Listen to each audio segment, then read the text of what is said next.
السلام عليكم ورحمة الله وبركاته.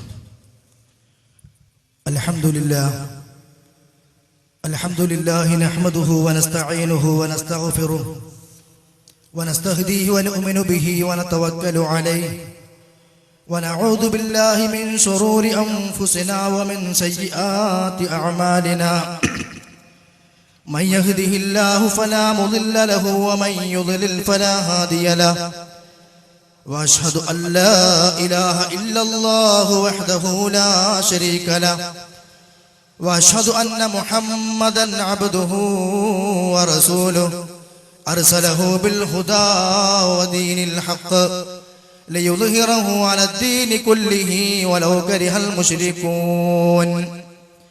اللهم صل على محمد وعلى آل محمد كما صليت على إبراهيم وعلى آل إبراهيم إنك حميد مجيد. اللهم بارك على محمد وعلى آل محمد كما باركت على إبراهيم وعلى آل إبراهيم إنك حميد مجيد. أما بعد فإن خير الكلام كلام الله وخير السنن سنن محمد صلى الله عليه وسلم وشر الأمور محدثاتها وكل محدثة بدعة وكل بدعة ضلالة وكل ضلالة في النار. أعوذ بالله من الشيطان الرجيم. يا أيها الذين آمنوا اتقوا الله حق تقاته ولا تموتن إلا وأنتم مسلمون. أعوذ بالله من الشيطان الرجيم. اليوم أكملت لكم دينكم وأتممت عليكم نعمتي ورضيت لكم الإسلام دينا. يا أيها الرجل المريد نجاته اسمع مقالة ناصح معواني واضرب بسيف الوحي كل معطل ضرب المجاهد فوق كل بناني. واجعل كتاب الله والسنن التي ثبتت سلاحك ثم صحب جناني. واصدع بما قال الرسول ولا تخف من قلة الأنصار والأعوان.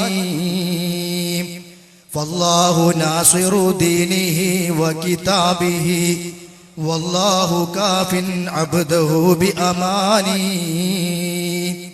ولا تخش من كيد العدو ومكرهم فقتالهم بالكذب والبهتان.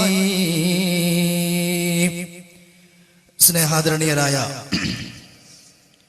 സഹോദരന്മാരെ, സഹോദരികൾ, എല്ലാ രഹസ്യങ്ങളും പരസ്യങ്ങളും കണ്ടുകൊണ്ടിരിക്കുന്ന സർവ്വലോക രക്ഷിതാവും നിയന്താവുമായ അല്ലാഹു സുബ്ഹാനഹു വ തആലയുടെ നിയമനിർദ്ദേശങ്ങൾ ജീവിതത്തിന്റെ എല്ലാ മേഖലകളിലും കാത്തു സൂക്ഷിച്ചുകൊണ്ട് നല്ലവരായി ജീവിക്കണമെന്ന് ആദ്യമായി എന്നോടും കൂടെ നിങ്ങളോടും ഉണർത്തുകയാണ്, ഉപദേശിക്കുകയാണ്. അല്ലാഹു നമുക്ക് ഏവർക്കും അതിന് തൗഫീഖ് നൽകി അനുഗ്രഹിക്കുമാറാകട്ടെ. ഇസ്ലാഹി പ്രസ്ഥാനത്തെ സംബന്ധിച്ചിടത്തോളം മനുഷ്യരുടെ പരലോക രക്ഷയ്ക്ക് ആവശ്യമായ കാര്യങ്ങൾ പ്രഭാഷണങ്ങളിലൂടെയും മുഖാമുഖങ്ങളിലൂടെയും അങ്ങനെ വ്യത്യസ്തങ്ങളായ രീതികളിലൂടെ വഴികളിലൂടെ അത് എത്തിച്ചു കൊടുക്കുക എന്നുള്ളൊരു ഉത്തരവാദിത്വം ഏറ്റെടുത്ത പ്രസ്ഥാനമാണ്. അതുകൊണ്ട് തന്നെ ജനങ്ങളുടെ ഇഷ്ടങ്ങളോ ജനങ്ങളുടെ അനിഷ്ടങ്ങളോ ചിലപ്പോൾ ഇത്തരം വിഷയങ്ങളിൽ പരിഗണിക്കേണ്ടതില്ല എന്നുള്ള നിലക്ക് പ്രമാണങ്ങളിലൂടെ സ്ഥിരപ്പെട്ടു വന്നിട്ടുള്ള കാര്യങ്ങളെ ബോധ്യപ്പെടുത്തി കൊടുക്കേണ്ടിയും വരാറുണ്ട്. പലപ്പോഴും ഇന്ന് മുസ്ലിം സമൂഹത്തിന്റെ ഏറ്റവും വലിയ ഒരു തകർച്ച എന്ന് പറഞ്ഞാൽ അവരുടെ മാർഗനിർദ്ദേശക ഗ്രന്ഥമായി അല്ലാഹു സുബ്ഹാനഹു വ തആല അവതരിപ്പിച്ചിട്ടുള്ള വിശുദ്ധ ഖുർആൻ, അതിന്റെ വിശദീകരണമാകുന്ന നബി സല്ലല്ലാഹു അലൈഹി വസല്ലമയുടെ ഹദീസുകൾ, അതിൽ നിന്ന് സമൂഹം ബഹുദൂരം അകന്നു പോവുകയും അതിന് പകരമായി മറ്റു പല കാര്യങ്ങൾ അവരുടെ കൈകളിലേക്ക് കടന്നു വരികയും ചെയ്തിട്ടുണ്ട്. അതാണ് ഇന്നത്തെ ഏറ്റവും വലിയ തകർച്ചക്കുള്ള സുപ്രധാനമായ കാരണമെന്ന് മനസ്സിലാക്കുകയാണ്. ആമുഖമായി സൂചിപ്പിക്കുവാൻ ആഗ്രഹിക്കുകയാണ്. നമ്മളെ സംബന്ധിച്ചിടത്തോളം നേരത്തെ ഇവിടെ സൂചിപ്പിച്ചതുപോലെ ഇന്ന ആള് പരാജയപ്പെട്ടു, ഇന്ന ആള് വിജയിച്ചു, ഇന്ന ആള് പറഞ്ഞു തോൽപ്പിച്ചു എന്നുള്ളതൊന്നും അല്ല സഹോദരന്മാരെ നമ്മുടെ ഇവിടുത്തെ വിഷയം. നമ്മളെല്ലാവരും ഈ ലോകത്തോട് വിട പറയാനുള്ളവരാണ്. അള്ളാഹുവിന്റെ കോടതിയിൽ നമ്മളൊക്കെ ഹാജരാകേണ്ടവരാണ്. ആ റബ്ബിന്റെ മുമ്പിൽ വെച്ചുകൊണ്ട് ഈ ലോകത്തുള്ള നമ്മുടെ വിശ്വാസങ്ങളെ സംബന്ധിച്ചും ആചാരങ്ങളെ സംബന്ധിച്ചും അനുഷ്ഠാനങ്ങളെ സംബന്ധിച്ചും കൃത്യമായ ചോദ്യം ചെയ്യലുകൾ ഉണ്ട്. ഇതെല്ലാം നമുക്ക് അറിയാവുന്ന ഒരു വസ്തുതയാണ്. അതുകൊണ്ട് തന്നെ മരണമാകുന്ന യാഥാർത്ഥ്യം വന്നെത്തിച്ചേരുന്നതിന് മുമ്പ്, അള്ളാഹുവിന്റെ കോടതിയിലേക്കുള്ള യാത്ര ഈ ലോകത്ത് നിന്ന് തുടങ്ങുന്നതിന് മുമ്പ് ഞാനെന്ത് വിശ്വസിക്കുകയും ഞാനെന്ത് ആചരിക്കുകയും പ്രവർത്തിക്കുകയും ചെയ്യണമെന്ന് വളരെ കൃത്യമായി നമ്മൾ പരിശോധിക്കുകയും അന്വേഷിക്കുകയും കണ്ടെത്തുകയും ചെയ്യേണ്ടതുണ്ട്. പലപ്പോഴും പല ആളുകളും മതത്തെ മനസ്സിലാക്കുന്നത് പല രൂപത്തിലാണ്. നാട്ടിൽ ആളുകൾ കാലങ്ങളായി ചെയ്തുകൊണ്ടിരിക്കുന്ന ആചാരങ്ങൾ, അല്ലെങ്കിൽ പൂർവിക പിതാക്കന്മാരായി കൊണ്ടു നടക്കുന്ന ആചാരങ്ങൾ, അല്ലെങ്കിൽ പള്ളി മഹല്ലിൽ നിലനിൽക്കുന്ന വിശ്വാസങ്ങളും ആചാരങ്ങളും, അല്ലെങ്കിൽ ആ പള്ളി മഹല്ലിന് നേതൃത്വം കൊടുക്കുന്ന ഉസ്താദുമാരും പണ്ഡിതന്മാരും പറയുന്ന കാര്യങ്ങളും, അങ്ങനെ ദീനിനെ മനസ്സിലാക്കി മുന്നോട്ട് പോകുന്ന ആളുകളുണ്ട്.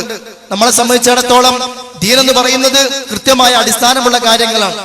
ഏതെങ്കിലും ആളുകൾ ഏതെങ്കിലും കാലഘട്ടങ്ങളിൽ മതത്തിന്റെ ലേബലൊട്ടിച്ചുകൊണ്ട് പുതിയതായ വിശ്വാസങ്ങളോ ആചാരങ്ങളോ വിഷയങ്ങളോ കൊണ്ടുവന്നാൽ അതൊരിക്കലും മതത്തിന്റെ ഭാഗമായി സ്വീകരിക്കാനും നമ്മളൊരിക്കലും ബാധ്യപ്പെട്ടവരല്ല. അതുകൊണ്ട് തന്നെ ഇസ്ലാമിന്റെ അടിത്തറ എന്താണ്, പരലോകത്തേക്കുള്ള വിജയത്തിന്റെ മാർഗം എന്താണ് എന്ന് വളരെ കൃത്യമായി നബി സല്ലല്ലാഹു അലൈഹി വസല്ലം പഠിപ്പിക്കുന്നുണ്ട്. നമുക്ക് ഏവർക്കും സുപരിചിതമായ ഒരു ഹദീസാണല്ലോ.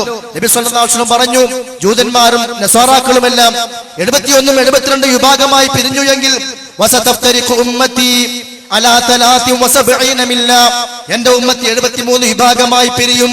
കുല്ലുഹും ഫിന്നാർ, എല്ലാവരും നരകത്തില, ഇല്ലാ മില്ലതൻ വാഹിദ, ഒരേ ഒരു വിഭാഗം ഒഴികെ, ഒരു വിഭാഗം സ്വർഗ്ഗത്തിലേക്കാണ്. സ്വഹാബത്തിന് ചോദ്യം, മൻഹും യാ റസൂലല്ലാഹ്, ആരാണ് പ്രവാചകരെ അവർ? എല്ലാവരും നരകത്തിലേക്ക് പോകുമ്പോൾ സ്വർഗത്തിലേക്ക് പ്രവേശിക്കുന്ന ഒരേ ഒരു വിഭാഗം ആളുകൾ ആരാണ്? നബി സല്ലല്ലാഹു അലൈഹി വസല്ലം മറുപടി നൽകി, മാ കാന അലൈഹിൽ യൗമ അന വസുഹാബി, ഇന്ന് ഞാനും എന്റെ സ്വഹാബത്തും നിലകൊള്ളുന്ന ആദർശത്തിലും ഇന്ന് ഞാനും എന്റെ സ്വഹാബത്തും സ്വീകരിച്ചിട്ടുള്ള രീതികളിലും, അത് വിശ്വാസമാകട്ടെ, അതേപോലെ കർമ്മ ആചാര അനുഷ്ഠാന മേഖലകളാകട്ടെ, എന്താണെങ്കിലും ശരി, ഞാനും എന്റെ സ്വഹാബത്തും നിലകൊണ്ടിട്ടുള്ള നിലപാടിൽ നിലകൊള്ളുന്നവർ ആരാണോ അവർ ഏത് കാലഘട്ടങ്ങളിൽ വരുന്നവരാണെങ്കിലും ശരി അവർ സ്വർഗത്തിലേക്കാണ് എന്ന് ഇസ്ലാമിന്റെ അടിത്തറയെ സംബന്ധിച്ച് വളരെ ലളിതമായി നബി കരീം സല്ലല്ലാഹു അലൈഹി വസല്ലം പഠിപ്പിച്ചു തന്നിട്ടുണ്ടെങ്കിൽ, സഹോദരന്മാരെ, ഇനി നമ്മൾ ഒരു വിചിന്തനം നടത്തേണ്ടത് നമ്മുടെ വിശ്വാസങ്ങളെ ഈ പ്രമാണവുമായി തട്ടിപ്പിച്ചു നോക്കലാണ്. നമ്മുടെ വിശ്വാസങ്ങളെ പ്രവാചകന്റെയും ആ പ്രവാചകന്റെ കൂടെ ജീവിച്ച സ്വഹാബത്തിന്റെയും പ്രവർത്തനങ്ങളുമായി തട്ടിച്ചു നോക്കലാണ്. നമ്മൾ ചെയ്യുന്ന പ്രവർത്തനങ്ങൾ പുണ്യമുണ്ടെന്ന് കരുതി സ്വർഗം കിട്ടുമെന്ന പ്രതീക്ഷയോടുകൂടി, വലിയ സൽക്കർമ്മമാണെന്ന ആ ഒരു ഉദ്ദേശത്തോടുകൂടി നമ്മൾ പലപ്പോഴും ചെയ്തുകൊണ്ടിരിക്കുന്ന ആചാരങ്ങളും അനുഷ്ഠാനങ്ങളും പ്രവർത്തനങ്ങളും അത് എന്റെ പ്രവാചകൻ ചെയ്തതാണോ, ആ പ്രവാചകന്റെ കൂടെ ജീവിച്ച സ്വഹാബികൾ ചെയ്തതാണോ എന്നുള്ള കൃത്യമായ പരിശോധന ഒരു സത്യവിശ്വാസം നടത്തേണ്ടതുണ്ട്. കാരണം നമ്മൾ ചെയ്യുന്ന പ്രവർത്തനങ്ങളുടെ ലക്ഷ്യം പരലോക മോക്ഷമാണ്. നബി സല്ലല്ലാഹു അലൈഹി വസല്ലം പഠിപ്പിച്ചു, അള്ളാഹുവിന്റെ പ്രവാചകന്റെ മാതൃകയില്ലാത്ത, അല്ലെങ്കിൽ ആ പ്രവാചകന്റെ കാലഘട്ടത്തിലുള്ള ഇല്ലാത്ത ഏതൊരു പ്രവർത്തനവും അത് ഏത് കാലഘട്ടങ്ങളിൽ ആര് കൊണ്ടുവന്നാലും അത് മതത്തിൽ സ്വീകാര്യമല്ല. നബി സല്ലല്ലാഹു അലൈഹി വസല്ലം സ്വഹാബികളോട് പഠിപ്പിക്കുകയാണ്, ഇതാ എനിക്ക് ശേഷം ഭിന്നതകൾ വരും, എനിക്ക് ശേഷം തർക്കങ്ങൾ ഉണ്ടാകും, എനിക്ക് ശേഷം അഭിപ്രായ വ്യത്യാസങ്ങൾ ഉണ്ടാകും. അങ്ങനത്തെ ഒരു സാഹചര്യം വന്നാൽ മയ്യഅശു മിൻകും ബഅദി ഫസയറ ഇഖ്തിലാഫൻ കസീറാ ഫഅലൈക്കും ബിസുന്നതി വസുന്നത്തിൽ ഖുലഫാഇർ റാഷിദീൻ അൽ മഹ്ദിയീൻ വഅല്ലു അലൈഹാ ബിന്നവാജിദ് വഇയ്യാകും വമുഹദസാത്തിൽ ഉമൂർ ഫഇന്ന കുല്ല മുഹദസത്തിൻ ബിദ്അ വകുല്ല ബിദ്അത്തിൻ ളലാല. എനിക്ക് ശേഷം നിങ്ങൾ ജീവിച്ചിരിക്കുകയാണ് എങ്കിൽ ഇതാ ഭിന്നതകളും അഭിപ്രായ വ്യത്യാസങ്ങളും അങ്ങനെ പല വിഷയങ്ങളും വരാനിരിക്കുന്നുണ്ട്. ചില ആളുകൾ പറയുകയാണ് ഇതാ ഈ വിഷയം സുന്നത്താണ്, ചില ആളുകൾ പറയുകയാണ് ഈ വിഷയം ബിദ്അത്താണ്. ഒരേ കാര്യത്തെ സംബന്ധിച്ച് തന്നെ ഒരു വിഭാഗം ആളുകൾ സുന്നത്താണ് എന്നും മറ്റൊരു വിഭാഗം ആളുകൾ ബിദ്അത്താണെന്നും പറയുമ്പോൾ, ഒരേ വിഷയത്തെ സംബന്ധിച്ച് ഒരു വിഭാഗം ആളുകൾ ശിർക്കാണ് എന്നും മറു വിഭാഗം ആളുകൾ തൗഹീദാണ് എന്നും പറയുമ്പോൾ നമ്മൾ പരിശോധിക്കേണ്ടത് എന്താണ്? ഏതാണ് ശരി, ഏതാണ് തെറ്റ്, ഏതാണ് സുന്നത്ത്, ഏതാണ് ബിദ്അത്ത് എന്ന് കൃത്യമായി പരിശോധിക്കണം. അതിന്റെ മാനദണ്ഡം എന്താ? എന്റെ മഹല്ലിൽ കാലങ്ങളായി ഇങ്ങനെയാണ്, അതുകൊണ്ട് അതാണ് ശരി എന്നതാണോ മാനദണ്ഡം? അല്ല. എന്നെ നിയന്ത്രിക്കുന്ന അല്ലെങ്കിൽ എന്റെ സംഘടനയുടെ തലപ്പത്തുള്ള ഉസ്താദ് നേതാവ് പറയുന്നത് ഇങ്ങനെയാണ്.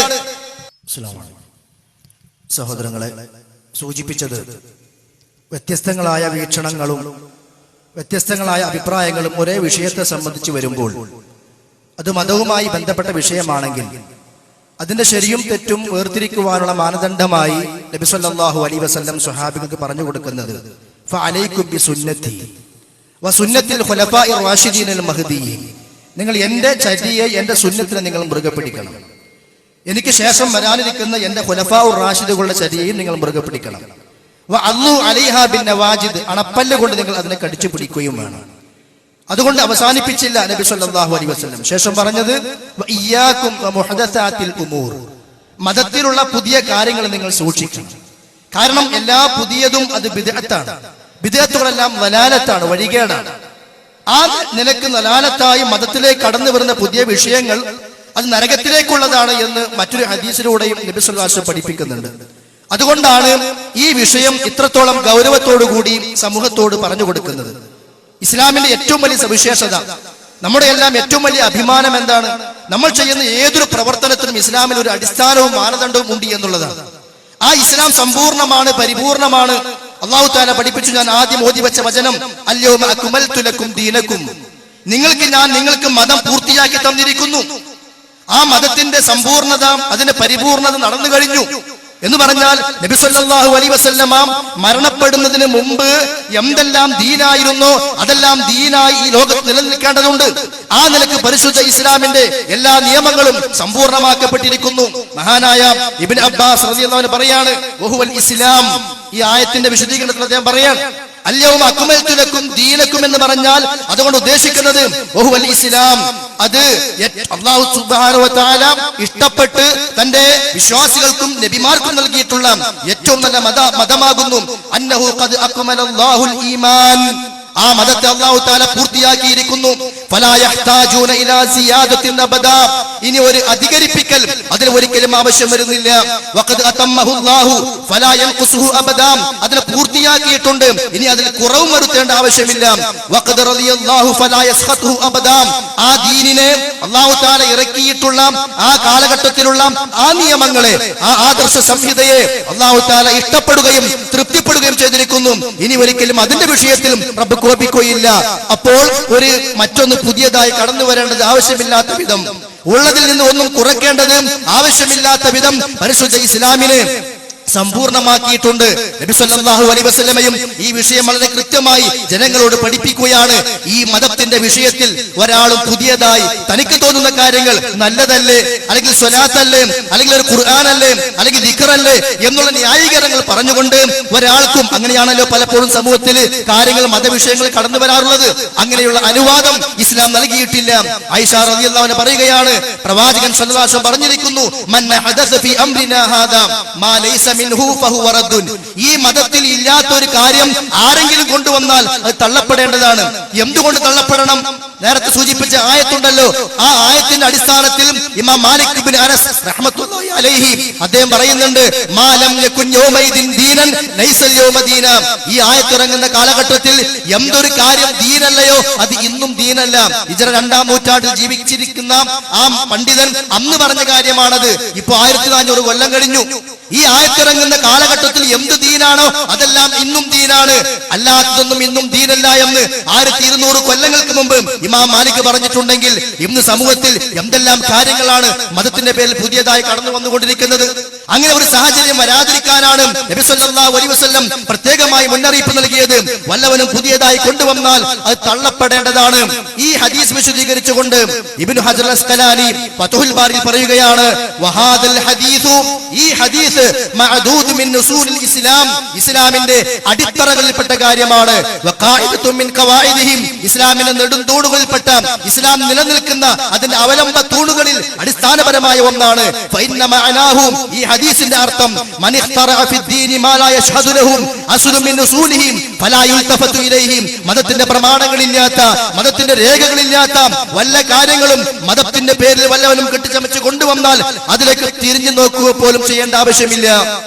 ഇമാം നവവി പറയുന്നു ഇതേ ഹദീസിന്റെ വിശദീകരണത്തിൽ, ആദൽ ഹദീസു മിമ്മാ യംബഗി അയഅതനിയ ബിഹിഫ്ളിഹി വസ്തിഅമാലിഹി ഫി ഇബ്താലിൽ മുൻകറാത്തി വഇശാഅത്തിൽ ഇസ്തിദ്ലാൽ ബിഹി കദാലിക, ഈ ഹദീസ് ജനങ്ങളിൽ പ്രചരിപ്പിക്കുകയും ജനങ്ങളിൽ പഠിപ്പിക്കുകയും ജനങ്ങൾക്ക് ബോധ്യപ്പെടുത്തി കൊടുക്കുകയും അമലിലൂടെ കൊണ്ടുവരികയും ചെയ്യേണ്ടുന്ന അടിസ്ഥാനപരമായ ഒരു ഹദീസാകുന്നു ഇത്. ഏത് ഈ മതവിഷയത്തിൽ വല്ലവനും പുതിയതായി കൊണ്ടുവന്നാൽ തള്ളപ്പെടേണ്ടതാകുന്നു എന്നുള്ള കാര്യം. കാരണം ഇസ്ലാമിന്റെ ഏറ്റവും വലിയ സവിശേഷത അത് പരിപൂർണമാക്കപ്പെട്ടു കഴിഞ്ഞു. അതുകൊണ്ട് തന്നെ ബിദ്അത്തിന്റെ ഗൗരവം നമ്മൾ വളരെ ആത്മാർത്ഥപൂർവ്വം ഉൾക്കൊള്ളേണ്ടതുണ്ട്. ഞാൻ ചെയ്യുന്ന കാര്യങ്ങൾ എനിക്ക് പ്രതിഫലം ലഭിക്കാനാണ് എന്നുള്ള ആ ഒരു താല്പര്യത്തോടു കൂടി, ആ ഒരു ഉദ്ദേശത്തോടു കൂടി പലപ്പോഴും സാധാരണക്കാരായ ആളുകളും നമ്മുടെ പണ്ഡിതന്മാരുടെ ഉസ്താദുമാരുടെ വാക്കുകൾ കേട്ടുകൊണ്ട് പലപ്പോഴും പല കാര്യങ്ങളൊക്കെ ചെയ്യാൻ വേണ്ടി രംഗത്തിറങ്ങാറുണ്ട്. ആ കാര്യം ശരിയാണോ, അത് പ്രവാചകൻ ചെയ്തതാണോ, സ്വഹാബത്തിന്റെ മാതൃക ഉള്ളതാണോ, ഖുർആനിൽ ഉള്ളതാണോ എന്ന് കൃത്യമായി അന്വേഷിച്ചറിഞ്ഞ് അത് ഉണ്ടെങ്കിൽ മാത്രമേ നമ്മൾ അത് ചെയ്യാൻ ബാധ്യസ്ഥരാവുകയുള്ളൂ. അല്ലാത്ത പക്ഷം നമ്മൾ അത്തരം ബിദ്അത്തുകൾ ചെയ്യുന്നു എങ്കിൽ സഹോദരന്മാരെ മനസ്സിലാക്കിക്കൊള്ളുക, ഒരുപാട് അപകടങ്ങൾ അതിന്റെ പേരിൽ വരാനിരിക്കുന്നുണ്ട്. അതിൽ ഏറ്റവും പ്രധാനപ്പെട്ട ഒന്ന് നബി സല്ലല്ലാഹു അലൈഹി വസല്ലം പറയുന്നു, ഇന്നല്ലാഹ ഹജബ തൗബത അൻ കുല്ലി സാഹിബി ബിദ്അത്തിൻ ഹത്താ യദഅ ബിദ്അതഹു. ഒരു വ്യക്തി തന്റെ ബിദ്അത്ത് ഒഴിവാക്കാത്തിടത്തോളം കാലം അല്ലാഹു തആല അവന്റെ തൗബ സ്വീകരിക്കുകയില്ല. പ്രവാചകൻ പഠിപ്പിക്കാത്ത കാര്യങ്ങൾ ചെയ്യുമ്പോൾ അതിന്റെ പേരിൽ നമ്മൾ ബിദ്അത്തുകൾ ചെയ്തുകൊണ്ടിരിക്കുമ്പോൾ നമ്മുടെ തൗബ പോലും സ്വീകരിക്കപ്പെടുന്നില്ല. ഒന്ന് ഞാൻ ചുരുക്കി പറഞ്ഞു പോവുകയാണ്. രണ്ടാമത്തേത്, നമ്മളെല്ലാവരും ആഗ്രഹിക്കുന്ന ഒന്നാണല്ലോ നാളെ പരലോകത്ത് ഹൗദുൽ കൗസർ. നബി സല്ലല്ലാഹു അലൈഹി വസല്ലം അവിടുത്തെ കരങ്ങൾ കൊണ്ട് കോരിക്കൊടുക്കുന്ന ആ സുന്ദരമായ മധുരമാർന്ന ആ പാനീയം അത് കുടിക്കുവാനുള്ള തൗഫീഖ് പ്രവാചകൻ ചെയ്യാത്ത കാര്യങ്ങൾ, പ്രവാചകൻ പറയാത്ത കാര്യങ്ങളും മതത്തിന്റെ പേരിൽ പിൽക്കാലഘട്ടത്തിൽ കൊണ്ടുവന്ന ആളുകൾക്ക്, അത് ചെയ്യുന്ന ആളുകൾക്ക് ലഭിക്കാൻ പോകുന്നില്ല എന്ന് നബി സല്ലല്ലാഹു അലൈഹി വസല്ലം പഠിപ്പിക്കുന്നു. നാളെ പരലോകത്ത് പ്രവാചകൻ സല്ലല്ലാഹു അലൈഹി വസല്ലം ആ വെള്ളം കോരിക്കൊടുക്കുമ്പോൾ ചില ആളുകൾ അവിടെ വരും. ആ ആളുകൾക്കും പ്രവാചകനും ഇടയിൽ ഒരു മറവ്. അപ്പോൾ പ്രവാചകൻ പറയുകയാണ്, അല്ലാഹുവേ ഇന്നഹും മിന്നി ഫയുഖാൽ ഇന്നക ലാ തദ്രി മാ ബദലു ബഅദക ഫഅഖൂലു സുഹഖൻ സുഹഖൻ ലിമൻ ബദല ബഅദി. അല്ലാഹു അവരെ വിട്ടേക്കും, അവർ എന്നിൽപ്പെട്ട ആളുകളാണ്, അവർ എന്റെ ഉമ്മത്തിൽപ്പെട്ട ആളുകളാണ്, അവർക്ക് ഞാൻ വെള്ളം കൊടുക്കട്ടെ എന്ന് പറയുമ്പോൾ അവിടെ പറയപ്പെടും, ഇന്നക ലാ തദ്രി മാ ബദലു ബഅദക, നിങ്ങൾക്ക് ശേഷം മതത്തിന്റെ നിയമങ്ങളെ മാറ്റിമറിച്ചവരാണ് അവർ, അത് നിങ്ങൾക്കറിയില്ല റസൂലേ, അതുകൊണ്ട് അവർക്ക് വെള്ളം കൊടുക്കാൻ പാടില്ല എന്നുള്ള കൽപ്പന വരികയും ആ സന്ദർഭത്തിൽ വെള്ളം കുടിക്കാൻ വേണ്ടി വന്ന ആളുകളെ ആട്ടിയോടിക്കുകയാണ്. സുഹഖൻ സുഹഖൻ ലിമൻ ഗയ്യറ ബഅദി, എനിക്ക് ശേഷം മതത്തിൽ ലിമൻ ബദല ബഅദി, മതത്തിൽ മാറ്റത്തിരുത്തലുകൾ വരുത്തിയിട്ടുള്ള ആളുകൾക്ക് നാശം എന്ന് പറഞ്ഞുകൊണ്ട് ആട്ടിയോടിക്കപ്പെടുമെങ്കിൽ നമ്മൾ ഒരിക്കലും ബിദ്അത്തുകൾ ചെയ്തുകൂടാ. അവസാനിക്കുന്നില്ല, വിശുദ്ധ ഖുർആൻ പറയുകയാ, ഫൽയഹദരില്ലദീന യുഖാലിഫൂന അൻ അംരിഹി അൻ തുസീബഹും ഫിത്നത്തുൻ ഔ യുസീബഹും അദാബുൻ അലീം. അല്ലാഹുവിന്റെ പ്രവാചകന്റെ കൽപ്പനകൾക്ക് എതിര് പ്രവർത്തിക്കുന്ന, വിരുദ്ധം പ്രവർത്തിക്കുന്ന ആളുകൾ സൂക്ഷിച്ചു കൊള്ളട്ടെ, ജാഗ്രത പാലിച്ചു കൊള്ളട്ടെ. എന്ത് വിഷയത്തിൽ? അവരെ ശക്തമായ ശിക്ഷ പിടികൂടും, അല്ലെങ്കിൽ അവർ ശക്തമായ ഫിത്നകൾക്ക് അവർ വിധേയരായി തീരും എന്ന് വിശുദ്ധ ഖുർആനാണ് പഠിപ്പിക്കുന്നത്. മഹാനായ ഇമാം മാലിക് ബിൻ അനസ് റഹ്മത്തുള്ളാഹി അലൈഹി അദ്ദേഹത്തോട് ഒരു വ്യക്തി വന്നുകൊണ്ട് ചോദിക്കുകയാണ്, ഞാൻ ഇതാ ഉംറയ്ക്ക് വേണ്ടി പോവുകയാണ്. ആ സന്ദർഭത്തിൽ അദ്ദേഹം ഒരു ചോദ്യം ചോദിക്കാൻ വരുന്നു. എന്താണ്? ഞാൻ പോകുന്ന ഈ ഉംറയുടെ സന്ദർഭത്തിൽ എനിക്ക് ഉംറയ്ക്ക് വേണ്ടിയുള്ള ഇഹ്റാമിൽ പ്രവേശിക്കൽ ഞാൻ മദീനത്തെ പള്ളിയിൽ നിന്ന് നിർവഹിക്കട്ടെയോ? അദ്ദേഹം ചോദിച്ച ചോദ്യം, ഞാൻ എവിടെ നിന്നാണ് ഇഹ്റാമിൽ പ്രവേശിക്കേണ്ടത് എന്ന്. അപ്പൊ ഇമാം മാലിക് പറഞ്ഞു, എവിടെ നിന്നാണോ പ്രവാചകൻ സല്ലല്ലാഹു അലൈഹി വസല്ലം ഇഹ്റാമിൽ പ്രവേശിച്ചത് അവിടെ നിന്ന് നീയും പ്രവേശിക്കണം. അതായത് ദുൽഹുലൈഫ, അബിയാർ അലി എന്നറിയപ്പെടുന്ന ആ ഭാഗത്ത് നിന്ന് മദീനയിൽ നിന്ന് ഏതാണ്ട് 8-9 കിലോമീറ്റർ ദൂരമുണ്ട്. അപ്പൊ അദ്ദേഹം ചോദിച്ചു, അല്ല, ഞാൻ മദീനത്തെ പള്ളിയിൽ നിന്ന് നബി സല്ലല്ലാഹു അലൈഹി വസല്ലമയുടെ ഖബറിനടുത്ത് നിന്ന് ഇഹ്റാമിൽ പ്രവേശിച്ചാൽ എന്താപ്പോ ഒരു പ്രശ്നമുള്ളത്? ഇമാം മാലിക് പറഞ്ഞു, പറ്റില്ല. കാരണം നബി സല്ലല്ലാഹു അലൈഹി വസല്ലമ ഇഹ്റാമിൽ പ്രവേശിച്ചത് ഈ ദുൽഹുലൈഫയിൽ നിന്നാണ്, അല്ലെങ്കിൽ അബിയാർ അലി ആ പ്രദേശത്ത് നിന്നാണ്. അപ്പൊ അദ്ദേഹം പറയാ, ഞാനും നല്ല കാര്യമല്ല ചെയ്യുന്നത്, കാരണം കൂടുതൽ സമയം ഇഹ്റാമിലായിരിക്കുമ്പോൾ കൂടുതൽ പ്രതിഫലം ലഭിക്കുമല്ലോ എന്ന് പറഞ്ഞപ്പോ ഇമാം മാലിക് അദ്ദേഹത്തിന് കൊടുത്ത മറുപടി, നബി സല്ലല്ലാഹു അലൈഹി വസല്ലമ ഖൈറായി കാണാത്തൊരു വിഷയത്തിൽ താങ്കൾ ഖൈറു കാണുന്നു എങ്കിൽ അള്ളാഹുവിന്റെ ശിക്ഷയെ, ഫിത്നയെ നിങ്ങൾ ഭയപ്പെട്ടുകൊള്ളുക എന്ന് പറഞ്ഞുകൊണ്ട് ഈ ആയത്ത് ഓതിക്കൊടുക്കുകയാണ്. ഫൽയഹദരില്ലദീന യുഖാലിഫൂന അൻ അംരിഹി അൻ തുസീബഹും ഫിത്നത്തുൻ ഔ യുസീബഹും അദാബുൻ അലീം. അവിടെ എന്താ ഒരു തിന്മയുള്ളത്? തിന്മയായിട്ടൊന്നുമില്ല, വേണ്ടാത്ത ഒന്നുമില്ല. അദ്ദേഹത്തിന് നല്ല ഉദ്ദേശമാണ്. പക്ഷേ നബി സല്ലല്ലാഹു അലൈഹി വസല്ലമയുടെ പ്രവർത്തനത്തിനും പ്രവാചകന്റെ വാക്കിനും എതിരാകുന്നു എന്നുള്ള കാരണത്താൽ ഇമാം മാലിക് ബിൻ അനസ് ആ ഒരു കർമ്മം ചെയ്യാൻ ആ വ്യക്തിക്ക് അനുവാദം നൽകുന്നില്ല. അതുകൊണ്ട് സഹോദരന്മാരെ, ബിദ്അത്ത് എന്ന് പറയുന്നത് വളരെ ഗൗരവമുള്ള വിഷയമാണ്, അപകടമുള്ള വിഷയമാണ്. മുൻഗാമികളായ സ്വഹാബിമാരും അവരെ തുടർന്ന് വന്ന താബിഉകൾ ഈ വിഷയത്തെ അതേ ഗൗരവത്തോടു കൂടി കാണുകയും ചെയ്തിട്ടുണ്ട്. നബി സല്ലല്ലാഹു അലൈഹി വസല്ലമ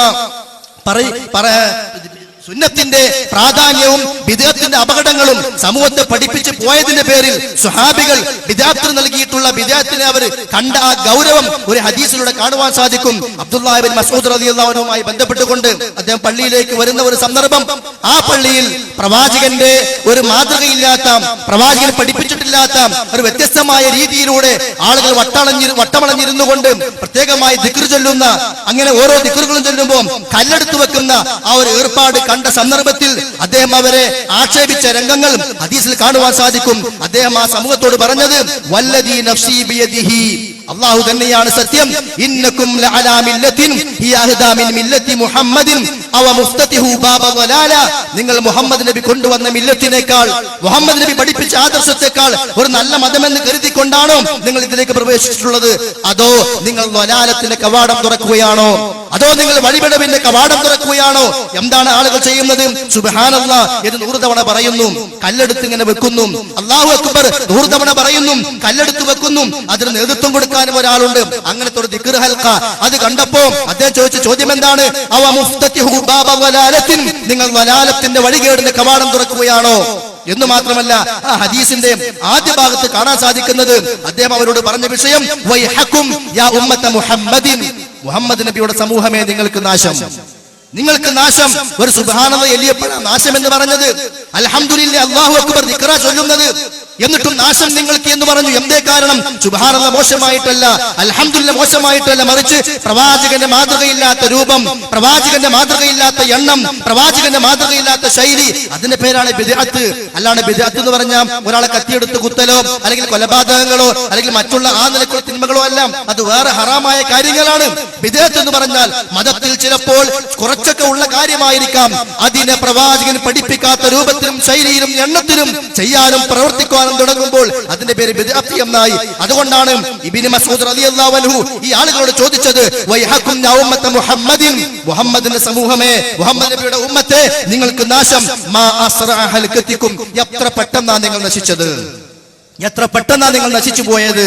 ഹൗലായി സ്വഹാബത്തു നബിയിക്കും സല്ലല്ലാഹു അലൈഹി വസല്ലം മുതവാഫിറൂന, ഇദാ പ്രവാചകന്റെ സ്വഹാബിമാർ നിറയെ ഇവിടെ ജീവിച്ചിരിക്കുന്നുണ്ട്.